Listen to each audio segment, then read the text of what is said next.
Bon, salut les amanches. Donc, 4F a presque toujours tort, partie 2, du 6 novembre 2020. Donc, je refais la vidéo parce que j'ai essayé avec la musique pour voir ce que ça donnait. Bon, c'est pas mal. Enfin, je veux dire, faut mettre fort pour qu'on l'entende à peu près, quoi. Donc, oui, donc je vais faire la partie 2 parce que j'ai fait une demi-heure de la partie 1, quoi. Donc là, je vais faire la partie politique uniquement. Mais quand même avec un petit peu de notes liminaires et de correction parce que j'ai dit pas mal de trucs à corriger, quoi. Donc, je regarde les trucs à corriger. Ouais, dans le liminaire, déjà, je veux dire, ouais, c'est ça que donc, je vais passer, comme j'ai des tas de musiques, toutes les musiques que je voudrais mettre en lien sur mes vidéos, je les ai sur mon petit portable, là, donc je vais passer comme ça en fond. Hein. Et voilà, et je voulais aussi dire que j'ai vu qu'il y avait une des vidéos qui avait eu 35 vues, la vidéo d'il y a 2 semaines, là, où qui parle du petit truc en herbe, là, du sauvageon en herbe, là. C'était quoi les expressions qu'il y avait là? Du séparatiste en herbe, que j'avais mis ça dans le titre de la vidéo, donc il y a eu 35 vues. Donc c'est vrai que c'est sur les, en fait, c'est les titres qui me plaisent, quoi. Faut mettre des titres à la mode. Donc là, je vais mettre aujourd'hui, je vais mettre Macron le Kerviel du Covid. Donc ça devrait attirer quand même du chaland. Hein. Je vais pouvoir passer des pubs à la con, quoi. Donc je voulais aussi dire que ah ouais, j'ai dit c'est pas les élections de Trump dont je vais parler cette fois-ci, c'est les élections supposées de Trump. Parce que je sais même pas, je pense pas qu'il soit fait élire, le mec. De toute façon, ils ont triché les démocrates là. Et c'est la c'est le la fraude proactive quoi, agressive. Hein. Donc ouais, ce que je veux dire aussi en corrigenda, donc je parle de sidé, le nom de la grenade, parce qu'il faut savoir qu'il y a une variante, une des nombreuses variantes en grec, hein, quand on regarde dans Hesychus, hein, qui est un espèce de mec qui a fait une liste de 2 mots avec des variantes, des gloses, hein, il y a des mots un peu pas connus et tout. Il a fait des milliers de mots. Hein. Donc, il y a, comme variante de Sidé, il y a Silbia, qui, qui rejoint Silgua, le truc pour l'albanais. Quoi, hein. Donc, ouais, ce que je voulais dire aussi, c'est que comme j'avais oublié que j'avais aussi acheté, acheté là, pour le coup, hein, enfin pas cher, hein, 2 euros, comme ça, un dictionnaire latin sur Android qui s'appelle Tabula, donc qui est très bien. Enfin, il y a des tas de mots, hein, c'est hyper classique. C'est quand même pas le Ernaud et Meillet, hein, mais j'avais acheté ça, donc c'est pratique. Et puis il y a aussi, j'ai acheté là, ce mois-ci, j'ai acheté le German Dictionary, Etymological Dictionary, le dictionnaire étymologique allemand, qui a l'air pas mal aussi, hein. Donc c'était aussi genre 2 euros. Et aussi j'avais acheté la version payante de WordTem, qui est, ouais, je dépense du pognon, c'est des gadgets, quoi. C'est pour ça que j'ai acheté plus de gadgets, parce que maintenant je dépense des pognons en application, quoi. Enfin, juste des trucs pas chers, hein. Puis l'application WordTem, là, je crois que c'était 4 euros, je sais plus. Enfin, en plus, il n'y a pas grand chose, c'était juste pour soutenir, quoi. Parce qu'en fait, il y a juste, on peut mettre des couleurs, je sais pas quoi. Enfin, tout ce qu'on peut faire déjà, c'est quand même pas une application grand public, hein. C'est une application assez pointue, quoi. Donc, assez niche, quoi. Mais donc on pouvait à peu près tout faire avec la version gratuite, mais bon, là il y a juste les couleurs, je crois, en plus. Hein. On peut choisir des couleurs en fonction du type de mot, et puis ça permet de sélectionner, quoi. On a 6 couleurs, je crois, ou 8.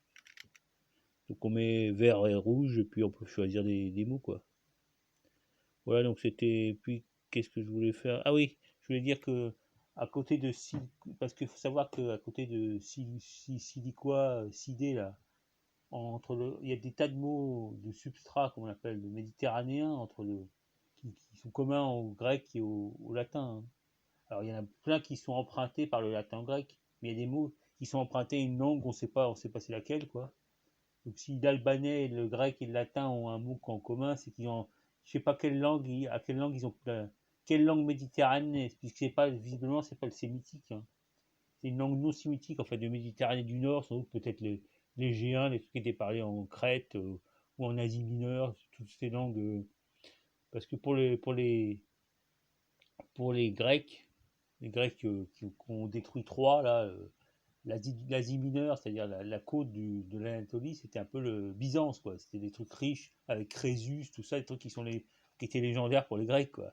Pour les plus Grecs, pour eux, c'était Byzance, quoi, ou c'était comme Babylone, quoi. Donc Crésus est resté, puis il y avait mausolée, le mec qui a fait son mausolée là. Donc c'est pour les plus grecs, les mecs d'Asie mineure, c'était les gros Richards, et les émirs, les émirs de l'époque, quoi. Bon, alors c'était peut-être alors, je sais pas de quelle langue ils empruntaient les mots, quoi, qui sont communs au latin et au grec et tout. Mais il faut savoir que déjà, ou à l'arménien aussi, il y a des mots comme ça. Donc, il faut savoir que les latins, ils viennent apparemment des Balkans, hein, à l'origine. Ils étaient une espèce de grosse masse des Balkans. Là, il y avait toutes les langues et tout. Et après, ils ont envahi l'Europe, mais linguistiquement, ils ont envahi l'Europe, mais ils venaient des Balkans, quoi. Enfin, ils étaient en contact, quoi. Donc, comme mot de substrat, comme on appelle, hein, on appelle ça du substrat. C'est-à-dire, en fait, c'est des emprunts à des langues qui ont disparu. Grosso modo, c'est les langues ont été remplacées par les langues qui ont emprunté le mot, quoi. Comme on dit le substrat gaulois, il y a des mots français qui viennent du gaulois. Mais comme en fait, c'est les Français qui sont ont changé de langue, mais ils ont gardé des mots de l'ancienne langue, quoi, des mots gaulois, quoi. Pas mal. Puis, je sais pas, sur 50 mots, un truc comme ça, quoi.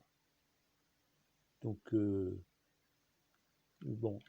Alors, je vous donne comme exemple de mots. Par exemple, il y a le latin ficus, qui veut dire la figue. Le grec sukon, S-U-K-O-N, qui veut dire aussi la figue, hein. Donc, ça veut dire que ça, ils ont emprunté sans doute à une langue qui avait un mot, un son feu, un truc comme ça, hein. Donc, il y a aussi malva, malwa, la mauve, en latin. Et en grec, c'est malaché, malachi, malachi, je sais pas comment ça se dit maintenant, hein. Donc, ouais, et puis il y a aussi fungus pour le champignon. Alors ça, il y a à côté du grec, le grec c'est sponge, éponge, hein, qui a aussi été emprunté en grec, en latin, sponge. Donc tu as F et puis il y a SPE, bon c'est des, je sais pas c'était quelle langue, franchement on sait pas, il y a des théories, hein, mais je sais pas quelle langue il empruntait, mais enfin il y a quand même quelques mots comme ça, quoi, des mots sur la vigne, des trucs comme ça, des plantes, et puis sinon bien sûr il y a plein de mots. Savoir qu'en grec, il y a des tas de mots d'origine on sait pas d'où elles viennent, donc on suppose que on appelle ça pré-grec ou méditerranéen, ou comme on veut, quoi. Donc, je sais pas, c'est énorme, hein, le vocabulaire qui est pas hérité de l'indo-européen en grec, c'est énorme, hein. Tous les mots qui ressemblent, enfin, je sais pas, c'est des centaines, hein. Enfin, c'est surtout bien sûr des noms de plantes, d'animaux, des trucs comme ça, des trucs méditerranéens, bien sûr, mais bon, c'est important, quoi. C'est quand même une langue bizarre, le grec, parce que c'est vachement, vachement archaïque comme langue indo-européenne, mais d'un côté, ils ont genre un tiers du mot, un tiers de leur vocabulaire qui n'est pas d'origine indo-européenne, hein. Bon, il y a des mots qu'on arrive à identifier l'origine. Par exemple, il y a des mots comme chameau, date, trucs comme ça qui viennent des langues sémitiques. Mais il y a des tas de mots, on ne sait pas de quelle langue ils viennent, quoi. Alors, il y a des mots aussi au hittite, hein. Par exemple, un mot connu, c'est Oïtite ou Ourite, enfin des langues d'Anatolie, quoi. Pas tellement de mots à l'assyrien, quoi, parce que le grec, c'est trop récent, quoi. Ils n'avaient pas de contact direct, quoi. Tout ce qu'ils connaissaient, c'est qu'ils connaissaient les Hittites, même s'ils n'en parlaient pas, hein. Et puis ils connaissaient les mecs d'Asie mineure, dont je parlais là. Les Lyciens, les Lydiens, les Cariens. Le Carie, c'était avec le roi Crésus, là. Alors ils étaient plutôt pro-perse, hein, donc les Lyciens, ils étaient apparentés aux Hittites, apparemment, comme la Lycie. C'est sans doute le nom qui vient du loup, quoi, le nom du loup. Enfin bref, ils étaient apparentés, mais même les autres, parce que c'est vrai que tous leurs archives ont disparu, quoi, donc on connaît pas vraiment leur langue, quoi. On connaît que des mots. Alors on connaît aussi la langue chypriote et de Crète et de Chypre, quoi. Les chypriotes et les crétois, mais parce qu'on a retrouvé leur écriture, hein. Mais on n'arrive pas à traduire, on connaît pas la langue, on ne sait pas ce que ça veut dire, on n'arrive pas à traduire. Il n'y a pas eu de pierre de Rosette, comme on dit, qui permet de traduire. Voilà, donc c'était pour parler de ça, c'était juste comme pour Corgana. Donc maintenant, je vais pouvoir parler de politique, hein, tous les trucs politiques. Donc j'avais dit, on va parler des élections supposées de Trump, aussi des attentats, hein, celle de celui de Nice et de comment il s'appelle, de Vienne. Et c'était quoi le confinement aussi, enfin bref, c'est des sujets, quoi. Donc je vais faire sans ordre, sans ordre particulier, je vais dire dans l'ordre que j'ai écrit, hein. Donc déjà, je voudrais dire que le site Almanar, le site de la chaîne Almanar, a l'air pas mal inactif, hein. Ils ont dû quand même, il va y avoir des répercussions de la situation économique, hein. Ou alors ils sont censurés, je sais pas, c'est peut-être une censure, hein.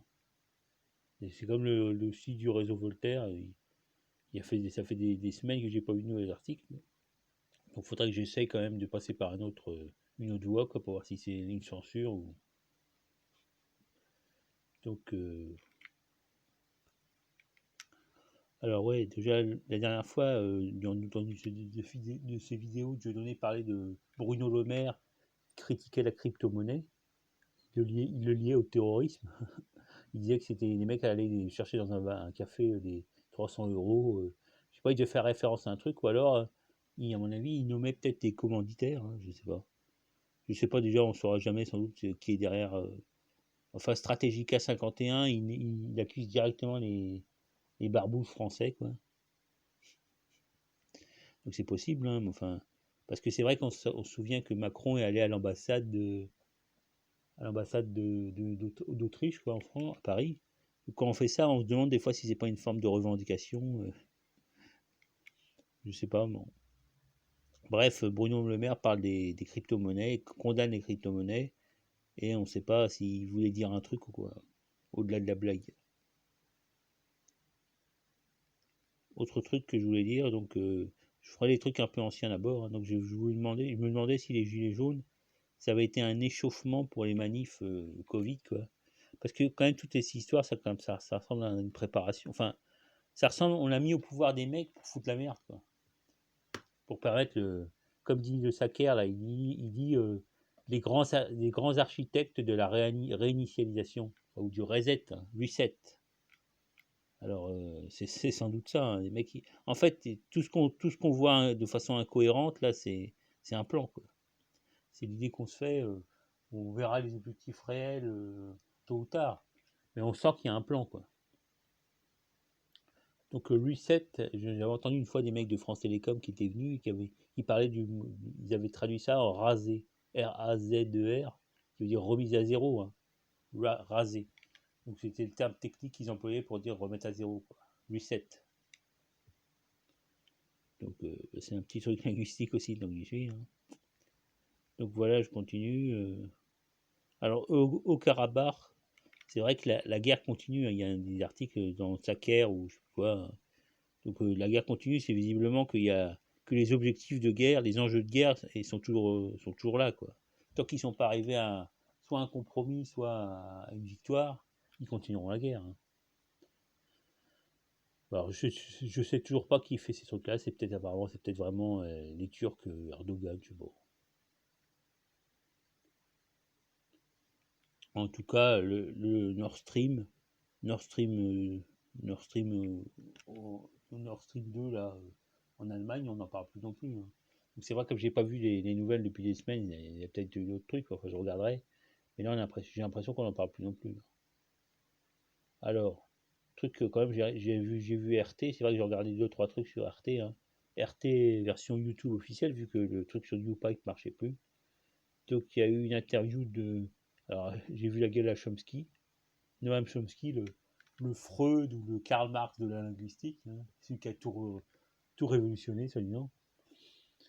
Donc c'est vrai que maintenant il y a une grosse barbe et tout, il fait. Donc c'est vrai que j'ai pas écouté, il l'interviewait, quoi, c'est tout. Il disait des trucs pro-écolo à la con, donc j'ai pas écouté. Par contre, c'est vrai qu'il y a eu j'ai vu des interviews de Poutine, hein, donc des interviews assez anciennes, qui dataient de juin et tout. Donc il nous parlait du vaccin et tout, je sais pas. Il disait que sa fille a testé le vaccin et elle a guéri en 2 jours, ce qui est pas étonnant, hein. Je sais pas quel âge elle a, mais enfin. C'est vrai que je pensais à propos de la Russie, il y a quelques années, ils avaient créé les trucs de situation d'urgence, là, les opérations de situation d'urgence, les forces de situation d'urgence. Alors j'avais senti qu'il y avait un truc derrière, en fait, c'est devenu, devenu une espèce de force militaire, quoi. C'est-à-dire que dès qu'il y a un tremblement de terre, dès qu'il y a un truc, ils invoquent les situations d'urgence, et puis ils envoient des secours, et puis éventuellement des soldats, hein. C'est des espèces de casques bleus à la turque, quoi. Russe, pardon. Alors, pour les attentats, pour l'attentat de Vienne, là, donc l'autre jour, pour Nice, j'avais eu tort, hein, parce que c'était un Maghrébin, mais pour l'attentat de Vienne, apparemment, c'est des Macédoniens, des Kosovars, des mecs plutôt d'origine turque, hein. Donc, là, pour une fois, j'avais raison. C'est vrai que même Strategica l'a dit, hein. Il l'a dit dans un de ses articles. Apparemment, ils ont opté pour utiliser des mecs de l'Est, des très jeunes en plus, encore des mecs de 20 piges et tout, hein. Ou des mecs de l'Est, Kosovo, enfin, Balkans, Caucase, comme force d'appoint, comme mercenaires, parce que apparemment,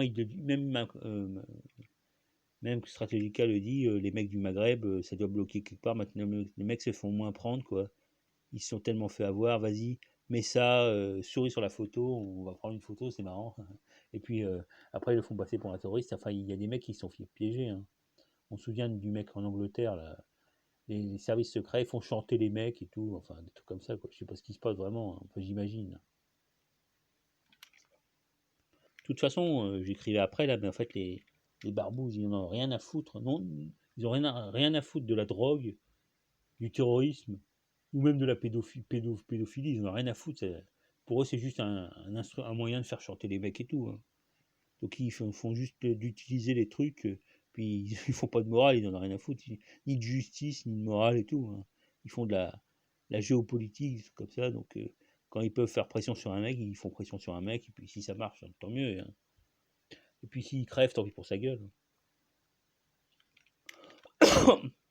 Donc Strategica disait aussi que les gars, c'est des jeunes, parce qu'en fait, on promet des trucs à leur famille et tout. Donc c'est une opération suicide, mais en même temps, leur famille touche du pognon. Donc c'est un peu comme de la traite des blanches, quoi. Enfin, c'est le même principe de la traite des blanches. C'est-à-dire un mec, on vend un mec et puis il rapporte du pognon à sa famille, hein. De toute façon, bon, c'est les mecs, c'est la guerre, hein.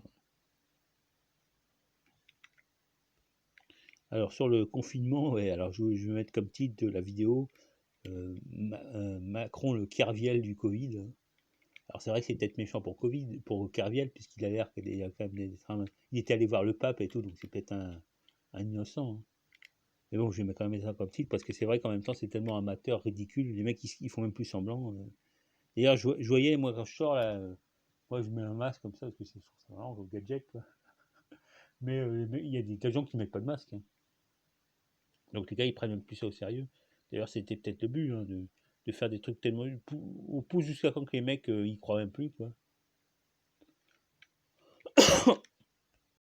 Oui, donc ce que je voulais dire aussi, quand même, parler de l'attentat de Nice, hein, parce que là, c'est quand même dégueulasse, hein. Enfin, un petit mec de 18 ans, 20 ans, là, je sais pas quel âge, il a égorgé et il a décapité carrément deux personnes, quoi, dont le sacristain, là, et une des dames, quoi.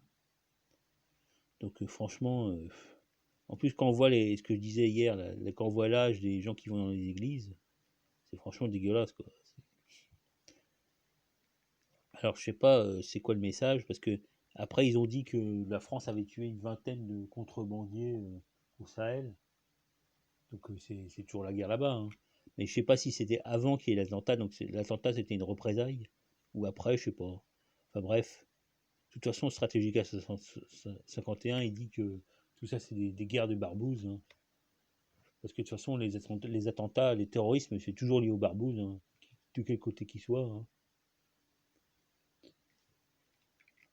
Donc, dans un article, Stratégica, un article intéressant, il dit que les Frenchouilles, les ploucs français, là, les élites, les fausses élites françaises, là, ils ont toujours 20 piges de retard, hein.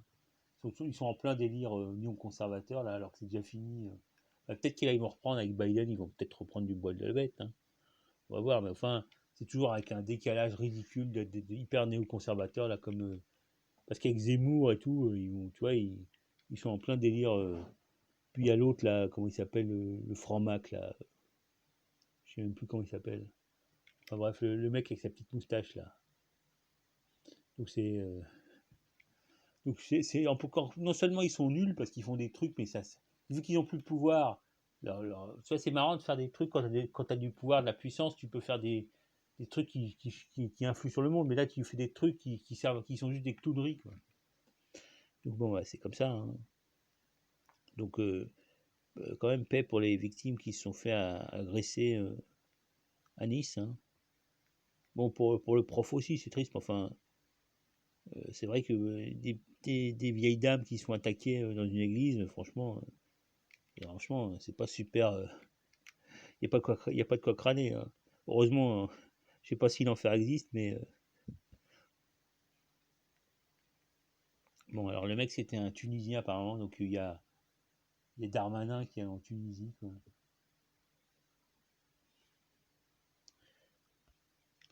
Bon, maintenant je vais quand même parler un peu de l'élection entre Trump et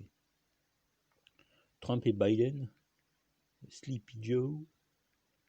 Donc c'est vrai que finalement, en réécoutant un peu ce que disait Trump, quoi, il avait l'air un peu angoissé, quoi. Et le fait d'attaquer ad hominem comme ça, attaquer ad hominem Joe Biden, c'était que il était, il savait pas trop ce qui allait se passer, quoi. Et finalement, apparemment, j'ai pas regardé les dernières émissions là, pour savoir s'ils ont enfin publié les scores, mais apparemment les démocrates et tout, ils attaquent méchamment, quoi. Enfin, carrément, peut-être qu'ils vont jusqu'à la fraude, hein. Enfin, vu ce qui s'était passé en 2000 quand Bush a battu l'autre, là, le roi du ketchup, là, Kerry. Donc finalement, bon, on va pas faire de morale, hein. On va pas pleurnicher et tout, mais enfin, en plus, Trump, il a eu le Covid, là, bon, je sais pas ce qu'ils lui ont fait. Ils ont peut-être, je sais pas ce qu'ils lui ont foutu, hein, dans son remède de cheval, soi-disant qu'il avait guéri. Il y a peut-être des tas de, il y a peut-être des tas d'effets secondaires et tout, hein. Je sais pas ce qui s'est passé. Autre truc auquel je pensais là, je pensais que les Occidentaux avaient donné la Syrie aux islamistes, un peu comme je sais plus, c'était un chef égyptien là, qui avait donné l'Afrique du Nord au Hilal, la tribu arabe là. Et donc c'est à partir de là que ça avait changé la situation en Afrique du Nord, hein, parce qu'avant il y avait vachement plus de Berbères qui étaient en Afrique du Nord, et ben après ça a été quand même pas mal arabisé, hein. Donc, et puis où pareil, c'était pareil, le mec de Byzance là, qui avait donné l'Italie, enfin l'Empire romain d'Orient, d'Occident, il avait donné au Go, quoi. Donc c'est le même principe, quoi. Donc on donne un truc sur lequel on n'a pas d'autorité, quoi. Donc ils ont donné la Syrie, après ils parlent du... Voilà, donc c'était juste une idée que j'avais eue, hein. Donc j'avais aussi marqué... Ouais, parce que comme exemple, il y a le rapatriement des familles, comme exemple de mecs qui font des opérations terroristes, des attentats terroristes. On remarque quand même quand il y a eu un aveu quand ils ont rapatrié en faisant semblant qu'ils étaient contre tout, mais ils l'ont quand même fait, hein. Rapatrier les familles de Syrie et tout. Alors c'est vrai que légalement ils étaient obligés de le faire puisque les mecs avaient la nationalité française, hein. Mais bon, ils auraient pu, je sais pas ce qu'ils ont fait, enfin je sais pas ce qu'ils ont fait, mais enfin ils ont quand même rapatrié. Alors si après la question c'est est-ce qu'ils ont rapatrié et foutu en tôle ou est-ce qu'ils ont rapatrié et payé ce qu'ils leur devaient, quoi. Parce que le minimum quand même quand tu payes des mercenaires, c'est que tu dois quand même tu dois t'acquitter de ta dette, quoi.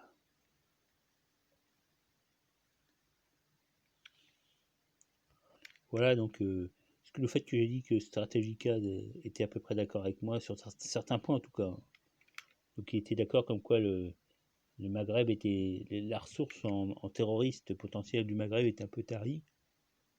Donc les mecs se rabattaient sur les Balkans et le Caucase. Il disait aussi un truc, il disait que Macron, c'était bizarre qu'il soit allé parler, parce que Macron il allait pleurnicher à Al Jazeera en disant que c'est pas gentil les gars, boycottez pas nos produits. Parce que les mecs, il y a eu des boycotts qui ont été lancés à cause des positions là, anti-séparatistes, Charlie Hebdo et tout, pour foutre la merde et perdre du pognon, quoi. Donc ils sont allés pleurnicher. Donc en allant à Al Jazeera, c'est vrai qu'Al Jazeera c'est complètement ringard.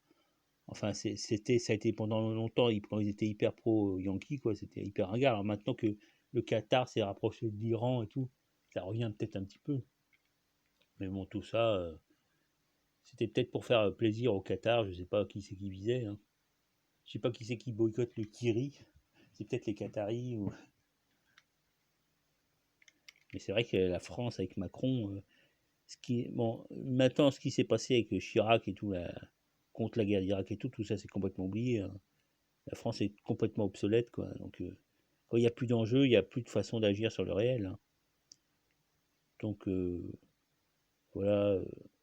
Ouais, ce que je voulais dire aussi, la France néocone, quoi, néocone, des néocons, quoi.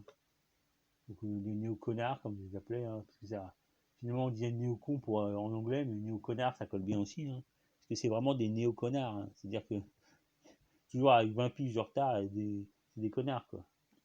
Ils font des trucs, je sais pas ce qu'ils veulent, je sais pas ce qui va se passer après, quoi. Est-ce que Macron va être jeté comme une merde, il va devoir se reconvertir dans la banque ou je sais pas quoi. Enfin bref, c'est tout ce que je voulais dire parce que bon, j'ai pas beaucoup lu finalement, j'ai pas beaucoup lu RT et tout. Hein.